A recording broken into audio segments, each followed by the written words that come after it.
Hey, what's going on guys, Khraze here, welcome back to another Marvel's Avengers video, and today let's talk about more teases and hints in that War Table event that we had yesterday. Of course, showcasing Kate Bishop DLC, showcasing a bit of that Hawkeye update and some of the stuff that you can expect from the game in the upcoming months. And I will say this, we did miss quite a lot in the previous video. Of course, we didn't have time to cover everything, but today I want to go over some of the cool and interesting bits that you also likely missed.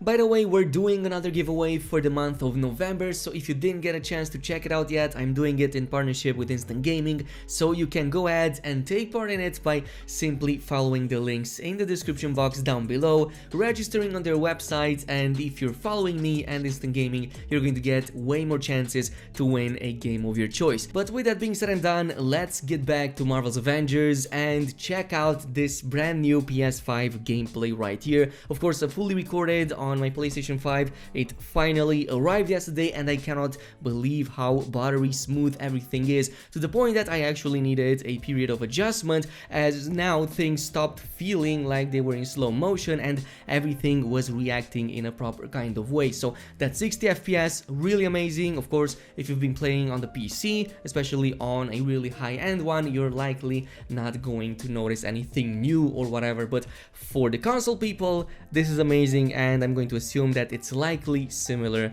on the Xbox Series X. But let's talk about the stuff that we didn't talk about in previous videos, and even more so the ones that we saw in the deep dive video yesterday. And especially so, I want to start things off with the fact that we finally got a proper tease of Black Panther in yesterday's video, and even more so in that bit with Hawkeye, with update that's going to drop early 2021. So there's a scene at this point where we see Clint facing none other than Maestro. He's basically like a super overpowered version of Hulk somewhere in the future, where he kind of annihilated everything. He's like probably the strongest being currently on Earth, and you can see that he literally defeated every single one of the Avengers and then some, because there's a bunch of other stuff in there too. But at his feet, among many other things, we can finally take a look at Black Panther's helmet. It looks really amazing. Of course, we also had this tease or leak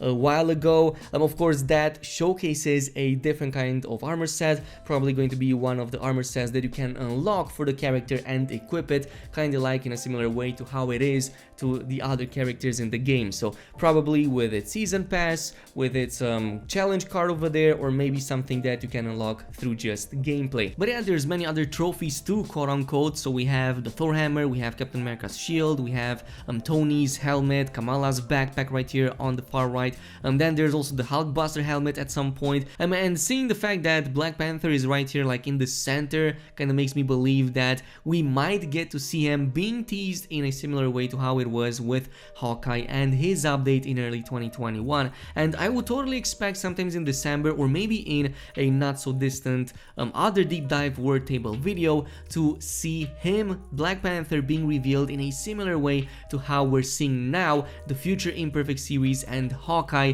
kind of facing the Maestro and so on and so forth. Now, if you go a little bit back into that scene, you will also see another thing that kind of catches your eye. Maybe it didn't the first time, but if you look at the big wheel behind the Hulk, you will see that there is a conveniently placed red cape right there. So who could it be? Like, who could it be that wears a red cape? Well, the immediate thought is basically none other than Doctor Strange. I think it makes a ton of sense for him to also be a part of this. Like, it would tie in perfectly with all of these characters to be set up for future updates, and I think this is exactly what Crystal Dynamics is doing right here. Like, even one of these shots behind Hulk, we can see that there is a Kree sentry kind of suspended in the air, but not really. It seems that it is behind a portal of sorts, because the scene is moving but the sentry is not, and we also have that portal effect right in front of it. So I kind of wonder if this is some sort of vision, if he is standing in front of a portal. But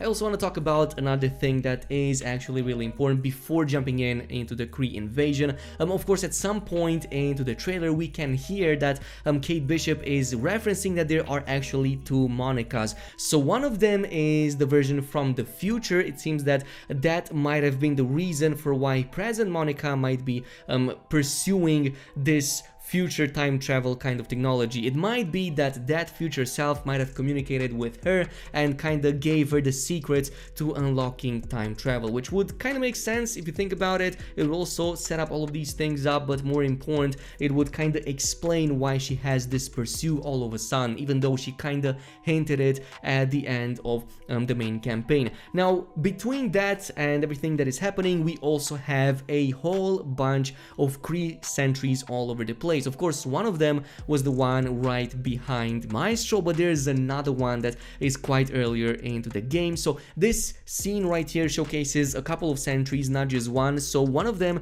is right here, makes its way inside of this building or on top of this building after presumably destroying part of it, and we can see it facing our heroes. But if you take a step back and if you kind of roll back the footage, you will see that between its fingers in the beginning there's actually a second sentry right behind it. So what if this is the result of what happened at the end of the main story campaign? Now, if you didn't play the main story campaign, then there's going to be slight spoilers ahead, though at this point, I mean, there's so many videos online explaining this, and there's so many trailers and so many gameplay videos kind of showcasing that fight already, but you have been warned nonetheless. Now, what I want to say is basically at the end of the main campaign in Marvel's Avengers, after Kamala's fight with that Kree sentry, we can see it eventually kind of opening up a latch in its neck and throwing something into space. Now, it could be something like a beacon, it could be something like maybe a pod that holds somebody inside of it. It kind of looks like a signal because it will also make more sense in this case.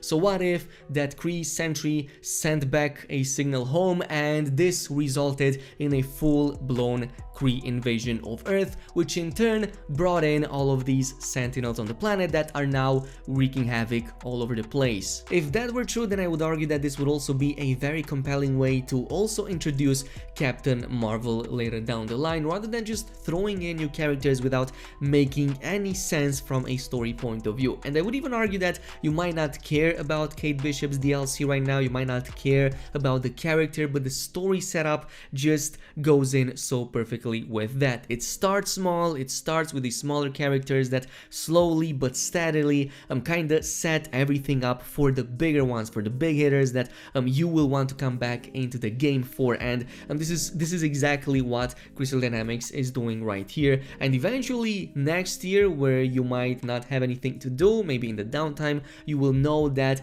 Marvel's Avengers is still here, hopefully still kicking, but you have some really interesting characters to look forward to that become even more interesting as the story unfolds and the events become even greater than ever before. Now, on a final note, the only one thing that I will cover in this video is going to be a bit about the fight and what to expect from the fight with the Super Adaptoid, which is going to be like the main boss in Kate Bishop's update. So we can see here at the end of the deep dive that there are some mechanics being teased a little bit, specifically this door with the numbers at the top that look very similar with the ones inside of the vaults that we played so many times through. So what if this is a mechanic similar to that, where you have to go in, activate these, let's just say, control panels, get the proper numbers, and once you get the right sequence, it will open up these doors.